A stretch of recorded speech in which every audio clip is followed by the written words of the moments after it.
Hello everyone, Matty Maher here from Pro Swing of Portchester, and today we have a great tip of the week. We have Coach DeFabbia, former professional baseball player, infield specialist, and one of the coaches at Fordham University. Today we have a great infield tips to make you a better infielder. So Coach, take it away. We just want to work on our 3 steps to becoming a better infielder. First thing we want to talk about is baseball ready position. Okay, pre-pitch movements, get into baseball ready position. Then we want to go from fielding position into throwing position, and how to get into a proper throwing position. All right, let's get into it. First part is our pre-pitch movements to baseball ready position. When we get into that position, we want to make sure we're on the balls of our feet, and what I like to do is I like to sway side to side. Okay, I'm swaying side to side while the pitcher's in his windup, ready to deliver the pitch. As soon as he delivers the pitch to home plate, I want to make sure I hop up slightly, get on the balls of my feet, and make sure I'm as tall and as upright as I possibly can. What we want to avoid is that myth of this being called ready position. What we like to call ready position is upright, balls of our feet, palm of our glove facing home plate. So when coaches say get in a ready position, you don't want to see kids go down into their field. You're saying that's a fielding position. We want to try to avoid going down as low as possible, because at this point, as soon as the balls hit our way, we're going to have to get upright again.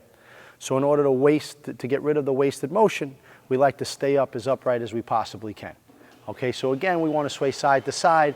When the pitcher delivers the ball to the plate, we want to get a little hop, get on the balls of our feet, and this allows us to go into any direction we need to go. Once we're in our baseball ready position, we're on the balls of our feet, our hands out and upright.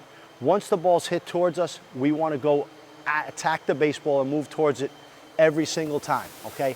No matter how hard the ball is hit, we want to make sure we go from baseball ready position, attack the baseball, and get down into fielding position. Good fielding position, we say all the time, is bend both knees at the same time, get our hands out, get our butt down, and make sure our chest and eyes are up, okay? That's what we call proper fielding position. Now I have a question, Coach. Sometimes when I see clinics, I see kids, I see them bend at the waist sometimes. So instead of bending, I see a lot of this. What's negative about that? What we want to try to create is we want to try to create an equilateral triangle. So when we bend 2 knees at the same time, get our butt down, get our hands out, get our chest up, we want to make sure our glove is in front of our head. Okay?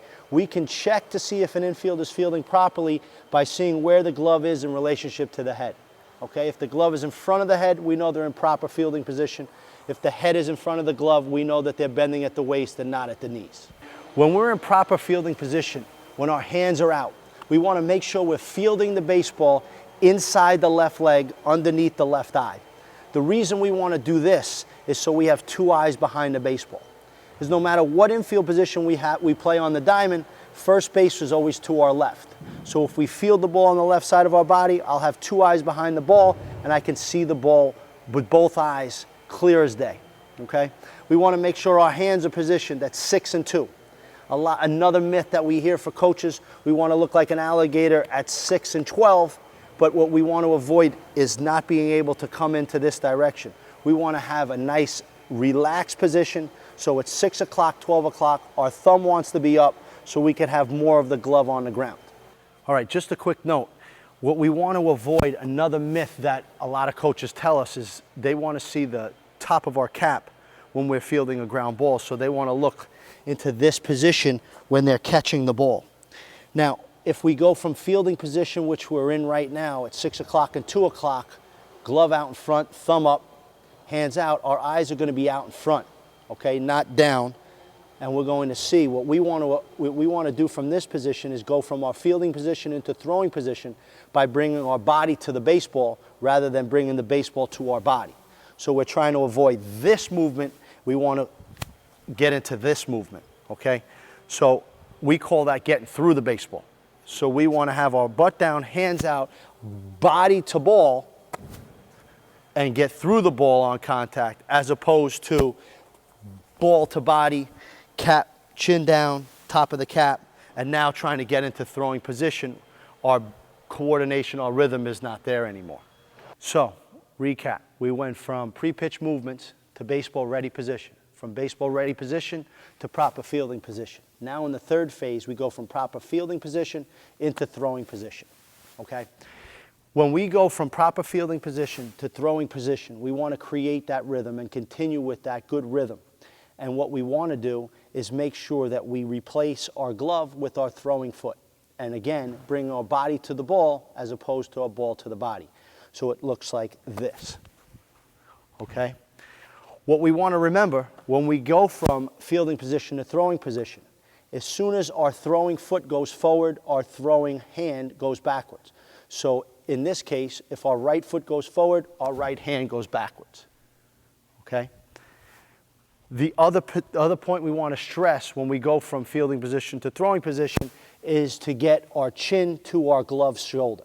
So when we take our right foot forward and our right hand back, we get our chin to our front shoulder into a strong position. So again, we want to be strong on the front side, so again, we can be strong on the back side when we throw the baseball.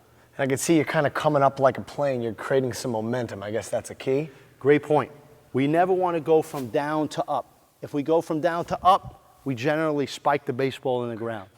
So if we continue with our rhythm of being aggressive to the baseball, replacing our glove with our throwing foot, we want to make our way up into a strong power position like an airplane taking off on a runway. So now we've made our throw, but I feel like there's one more step we can't short on, which I see a lot of kids do. Absolutely. Remember, the first thing we talked about, we want to have rhythm and routine throughout the whole course of fielding the ground ball. We go from pre-pitch steps to a hop into a baseball-ready position. We go from baseball-ready position, we attack the baseball into fielding position. We go from fielding position into proper throwing position.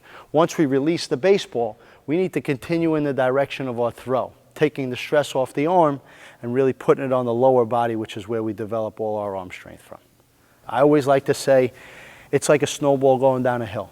Okay, once I get into my baseball-ready position, if the ball's hitting my way, I want to be that snowball. I don't ever want to stop my rhythm. All right, that was a fantastic tip, Coach. I want to thank you so much for helping us out with that. This is our infield specialist, Coach DeFabbia, so you're going to see him week after week. Thanks for watching this week's edition of Pro Swing's Tip of the Week. Tune in next week for another tip that's going to make you a better baseball player. Thanks, Matty.